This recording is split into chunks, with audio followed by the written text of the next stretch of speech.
কি নাম তোমার? নমস্কার, মোর নাম রোজা খাতুন, ক্লাস 6। নমস্কার, মোর নাম ফরিদুদ্দিন আহমেদ, ক্লাস 6। নমস্কার, মোর নাম নমস্কার, মোর নাম আলিশা পারভিন, ক্লাস 6। নমস্কার, মোর নাম সাজিদা পারভিন, ক্লাস 6। আচ্ছা, তোমালোকে এইটো কিহৰ প্ৰজেক্ট বনাইছা? সৰু সৰু ল'ৰা ছোৱালীৰ বাবে এইটো এটা খেলনা তৈয়াৰ কৰিছোঁ।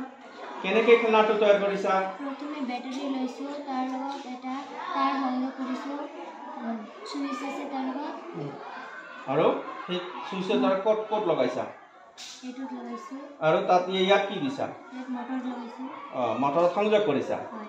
কেনেকৈ ঘূৰে এইটো? চুইচ এই দলনাত কি ল'ৰা ছোৱালীবিলাকে কি কৰিব? বহিব। বহিলে কি হ'ব? ঘূৰিব। এইটো কি কয়? দলনা। কি নাম কৈছা? কি নাম এইটো? ধুনীয়া। এইটো কেনেকৈ ঘৰুৱা না কিনা? এইটো বস্তুবিলাক ঘৰুৱাভাৱে কিনিছা, বনাইছা? ধন্যবাদ।